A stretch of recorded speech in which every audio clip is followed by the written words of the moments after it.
আব্দুল্লাহ ইবনে মুবারক দেখে রেখে বলেন,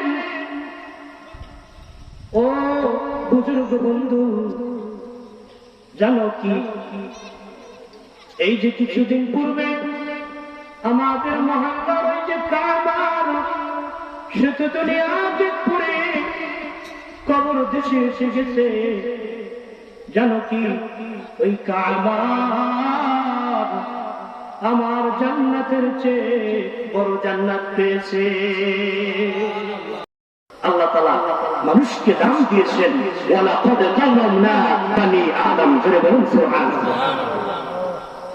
আল্লাহ তাআলা মানুষকে দিয়েছেন শ্রেষ্ঠত্ব। এ মানুষ যদিও গুনাহ করবে,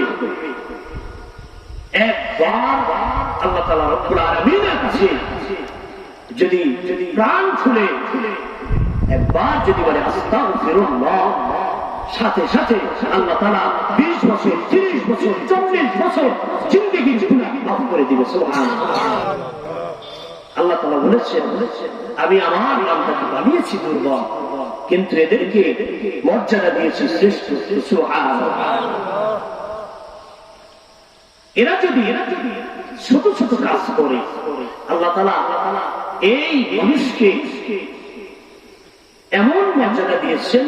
আল্লাহ তাআলা বলেছেন, যদি তোমরা ছোট ছোট কাজ করো, হয়তো হতে পারে তোমার যদি কোনো গুণ আমি আল্লাহ পছন্দ হয়ে যায়, এই ছোট তোমার একটা দুইটা গুণের কারণে আমি আল্লাহ তাআলা তোমাকে জান্নাতের শ্রেষ্ঠত্ব দান করে দিব। সুবহানাল্লাহ। এই মানুষকে আল্লাহ তাআলা শ্রেষ্ঠত্ব দিয়েছেন। মানুষের মধ্য থেকে হয়েছে হাবিবুল্লাহ, হয়েছে কিনা? এই মানুষের মধ্য থেকে হয়েছে ইব্রাহিম খলিলুল্লাহ, হয়েছে কিনা? এই মানুষের মধ্য থেকে হয়েছে রূহুল্লাহ, ঠিক কিনা বলেন? এই মানুষের মধ্য থেকে শ্রেষ্ঠত্ব পেয়েছে। তো বাবা আমার, বন্ধুরা আমার, এ আদম সন্তান শত শত গুনাহ করবে, গুনার সাগরের মধ্যে ডুব দিয়ে থাকবে। এর মধ্যে থেকে যদি কোনো ভালো কাজ খাস নিয়তে কাজ দিলে করে আল্লাহ রাব্বুল আলামিনের যদি একটা দুইটা কাজ পছন্দ হয়ে যায়, এই একটা দুইটা কাজের বিনিময়ে আল্লাহ রাব্বুল আলামিন জান্নাতের শ্রেষ্ঠত্ব দান করবে। তাবেঈদের যুগে এক শ্রেষ্ঠ তাবেঈর নাম আব্দুল্লাহ ইবনে মুবারক। আব্দুল্লাহ ইবনে মুবারক ওই জবানের শ্রেষ্ঠ একজন, আল্লাহ পাক রব্বুল আলামিনের শ্রেষ্ঠ একজন বান্দা। দীর্ঘদিন ধরে আল্লাহ পাক রব্বুল আলামিনের ইবাদত করে, দিন নয় রাত্র নয় আল্লাহ পাক রব্বুল আলামিনের ইবাদতে কাটিয়ে দেয়। দীর্ঘ কয়েক বছর চলে গেছে। ওই যুগে একজন ছিল কামার। ওই কামারের কাজ হল সে তৈরি করে লোহার শক্ত পা খুলে আগুনের তাপ দিয়ে গলিয়ে গলিয়ে নানান ধরনের অস্ত্র তৈরি করে। ঠিক না? ঠিক বলেন? ওই কামার এমন এক ব্যক্তি ছিল, এমন এক আবেদ ছিল, তেমন শিক্ষিত না, তেমন আমলদার না। ওই কামার এমন কিছু কাজ করেছিল যেই কাজের বিনিময়ে আল্লাহ পাক রব্বুল আলামিন একজন কামারকে যুগ শ্রেষ্ঠ আলেমের চেয়েও বড় জান্নাত দান করেছে। কি গুণ ছিল ওই কামারের মতো? আব্দুল্লাহ ইবনে মুবারক দুনিয়া থেকে যখন বিদায় নিয়েছে, দুনিয়া থেকে বিদায় নেওয়ার পর ওই যুগের তার একজন বন্ধু, বুজুর্গ বন্ধু স্বপ্নের মধ্যে দেখতেছে, মধ্যে বসবাস করতেছে, জান্নাতের মধ্যে চলাচল করতেছে। আব্দুল্লাহ ইবনে মুবারকের জান্নাতের চলাচল দেখিয়া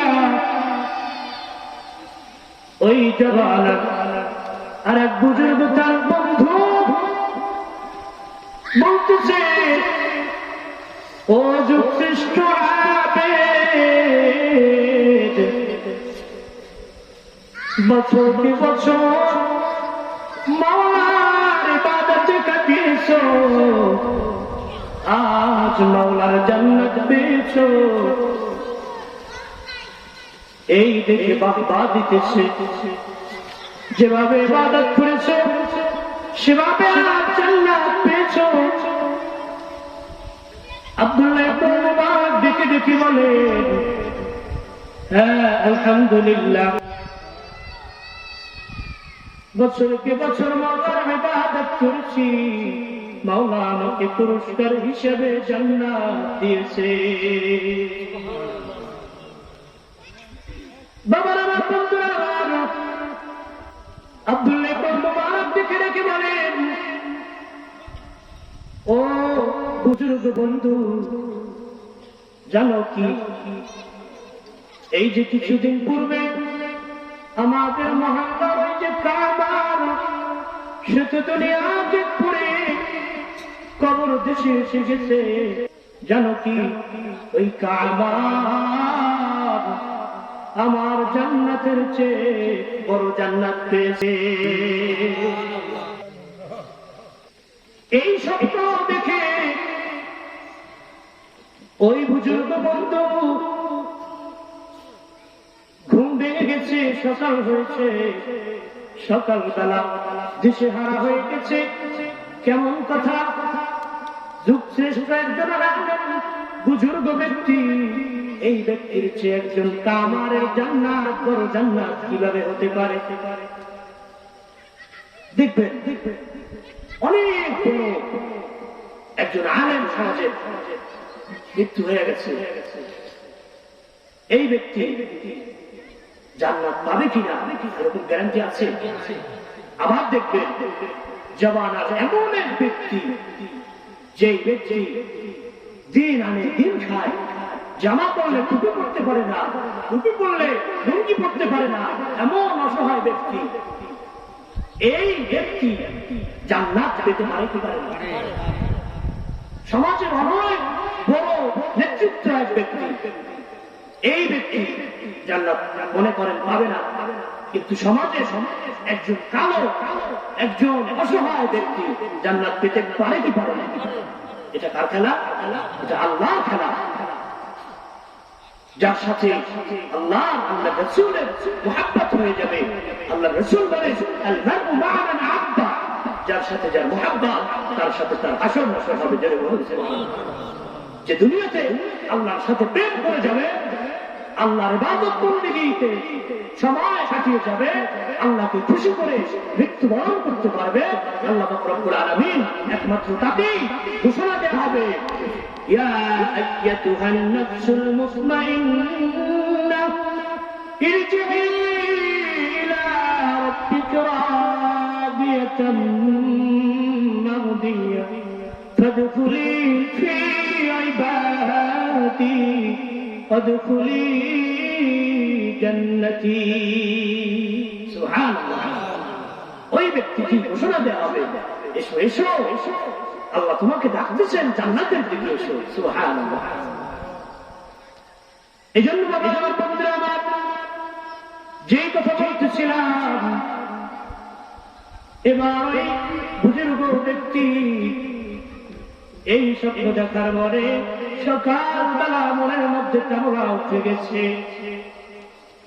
কিভাবে হয় একজন কামারের জান্নাত যুগ শ্রেষ্ঠ একজন ওলি কামেলের চেয়ে বড় জান্নাত কিভাবে হতে পারে তথ্য নিতে হবে। তার বাড়িতে চলে গেছে, বাড়িতে গিয়ে তারপরে তার পরিবারের মধ্যে জিজ্ঞেস করতেছে, ও বোন, তোমার স্বামী তো কামার ছিল? বলে হ্যাঁ, আমার স্বামী কামার ছিল। তোমার স্বামী এমন কি কাজ করেছে যেই কাজের বিনিময়ে আল্লাহ পাক রব্বুল আলামিন আব্দুল্লাহ ইবনে মুবারকের চেয়ে বড় জান্নাত দান করেছে? বলে হ্যাঁ, এটা আমার বিশ্বাস ছিল। তার মধ্যে দুইটা গুণ ছিল। কয়টা গুণ ছিল? তার মধ্যে দুইটা গুণ ছিল। এক নম্বর গুণ কি বলবো কিনা? এক নম্বর গুণ হচ্ছে আমার স্বামী কামার ছিল, সারাদিন পিটাত, দিন রাত্র কামারগিরি করত। কিন্তু আমার স্বামী যখন মসজিদে মুয়াজ্জিন আযান দিয়ে ফেলত, আল্লাহু আকবার, যখন এই ধ্বনি আমার স্বামী শুনতে পেত, আমার স্বামীর হাঁটুর যদি উপরের দিকে জাগাতো, এই হাঁটুর আর নিচের দিকে ফেলতো না, সাথে সাথে কাজকে ফালা দিয়া আমার স্বামী নামাজের মুসল্লায় চলে যেত। এই হচ্ছে এক নাম্বার কারণ। আমরা এই কারণ থেকে, এই গুণ থেকে আমাদের সমাজে অধিকাংশ মানুষ পিছিয়ে আছে কিনা? কি বলেন, আছে কিনা? তাহলে আমরা এই গুণ অর্জন করতে চাই কিনা? আল্লাহ তাআলার জান্নাত আমরা চাই কিনা? আল্লাহ তাআলার জান্নাত যদি আমরা পেতে চাই, এই গুণ আমাদের অর্জন করতে হবে। এক নাম্বার গুণ হচ্ছে সে আযানের ধ্বনি শুনলে আর কোনো কাজ করতে, সাথে সাথে নামাজের মুসল্লায় চলে যেতে আমরা যাবো তো ইনশাআল্লাহ, যাবো তো ইনশাআল্লাহ। আল্লাহ তাআলা তৌফিক দান করুন, আমিন।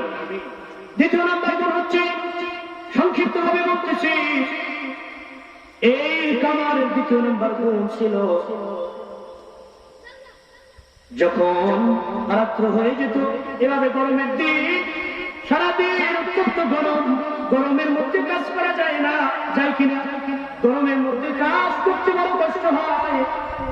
এরকম দিনের বেলায় গরম, রাতের বেলায় ওই কামার লোহা পিটানোর কাজ করত, রাতের বেলায় লোহা পিটানোর কাজ করত। যখন সে কাজ করত, দেখত ওই যে বলিয়ে কামেল আব্দুল্লাহ ইবনে মুবারক তার ছাদের উপরে বসে বসে আল্লাহর ইবাদতে রাত কাটাচ্ছে।